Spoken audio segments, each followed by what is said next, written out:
کیونکہ آج کل میں بہت زیادہ تنقید کی زد میں بھی ہوں. میرا اصل میں جو واٹس ایپ کا نمبر ہے نا، جو کہ میں نے عوام کے لیے اس کو مختص کیا ہوا ہے، پوری دنیا کے پاس وہ نمبر ہے اور ہر طرف سے مجھے میسیجز آ رہے ہوتے ہیں. اور میرے تقریباً 103 براڈ کاسٹ گروپس ہیں. ایک گروپ کے اندر 250 سے زیادہ لوگ ہوتے ہیں. تو یہ تقریباً 30-35 ہزار لوگ جو میرے ریکارڈ میں کہ جن کے پاس میرا نمبر ہے اور سیو ہے. فیس بک سے بھی لوگ میرا نمبر لے لیتے ہیں. اور جب سے یہ شاعروں کو پروموٹ کرنے کا سلسلہ شروع کیا ہے، بڑی دنیا سے شاعر پیدا ہو گئے ہیں. کچھ نئے ہیں، کچھ پرانے ہیں، اور ان سب کی کوشش ہوتی ہے کہ وہ مجھے بھیجیں. کیونکہ یہ جو ریڈیو ہے، ریڈیو ایکسل 1296، یہ دنیا میں سنا جاتا ہے، دنیا میں دیکھا جاتا ہے. آپ جانتے ہیں کہ انگلینڈ کے بڑے ریڈیوز میں اس کا نام آتا ہے. کوشش یہ ہوتی ہے کہ یہاں سے اگر براڈ کاسٹ ہو، ہٹ ہو جائیں گے وغیرہ وغیرہ. تو وہ لوگ پھر اس سلسلے میں مجھے بھیجتے ہیں. میرے پاس دن میں تقریباً 1500 لوگ میسیجز مجھے فیس بک پر اور واٹس ایپ پر کر رہے ہوتے ہیں، جن کا میں رپلائی نہیں کر پاتا ہوں. رپلائی تو دور کی بات ہے، میں دیکھ بھی نہیں پاتا ہوں ان میسیجز کو جو لوگوں نے کیے ہوتے ہیں. جو اوپر ٹاپ پہ ہوتے ہیں، 2-4 جب مجھے ٹائم ملتا ہے تو میں دیکھ لیتا ہوں. کوئی رپلائی کرنے والی بات ہوتی ہے تو میں کر دیتا ہوں. اور جن کو نہ کر سکو تو پھر ان کے جو میسیجز آ رہے ہوتے ہیں وہ لفٹ ہی نہیں کراتے ہیں. اور آپ نے نمبر اس لیے چھوڑا ہوا ہے کہ آپ لوگوں کو اگنور کریں، اور آپ پراؤڈ ہیں، اور آپ کو میں نے اتنی دفعہ غزل بھیجی آپ نے پڑھی نہیں، وغیرہ وغیرہ وغیرہ وغیرہ. آپ لوگوں کو شاید اندازہ نہیں ہے، جتنے بھی شاعر حضرات مجھے اس وقت دیکھ رہے ہیں ان سے یہ بات کر رہا ہوں میں.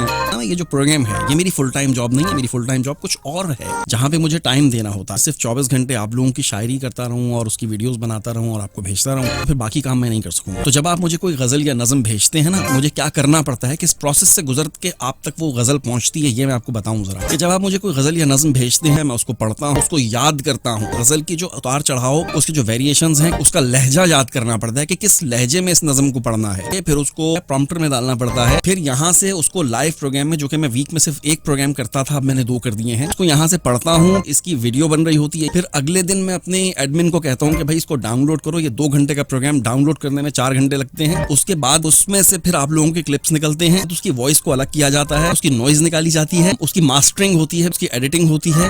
پھر اس کا آپ کے ٹائٹل لگایا جاتا ہے، اس کو سیو کیا جاتا ہے، پھر اس کو کمپریس کیا جاتا ہے. پھر وہ میں اپنے موبائل میں ڈاؤن لوڈ کرتا ہوں اور میں ڈھونڈتا ہوں کہ بھائی یہ کس کس کی نظم یا غزل تھی، اس کو بھیجوں، سمجھے. اور یہ میں کرتا ہوں بلا معاوضہ. اس کا کوئی مجھے پیسہ نہیں ملتا ہے. تو اتنا کچھ کرنے کے بعد بھی اگر کوئی یہ کہہ دے کہ آپ نے 2 مہینے ہو گئے میری کوئی غزل نہیں پڑھی، تو پھر دل دکھتا ہے یار. ایک دفعہ اگر آپ کو میں نے پروموٹ کر دیا ہے، یہاں سے آپ کی غزل پیج پر بھی لگا دی، فیس بک پہ بھی لگا دی، ویڈیو بھی بھیج دی، اس کے باوجود بھی اگر آپ خوش نہیں ہو رہے ہیں تو اس میں پھر میرا قصور تو نہیں ہے بھائی.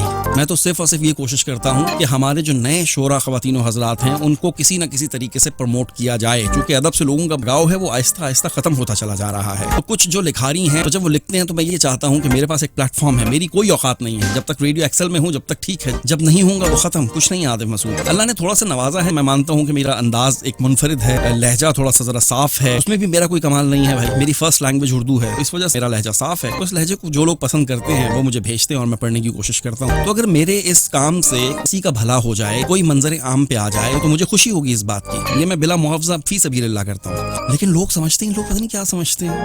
بہرحال یہ بہت لمبی بحث ہو جائے گی. تو نیکسٹ ٹائم کوئی کمپلین کرنے سے پہلے نا 100 دفعہ سوچنا. بتا رہا ہوں میں پہلے ہی آپ کو. چلیں چھوڑ سے کمرشل لیتا ہوں، اس کے بعد ملتے ہیں.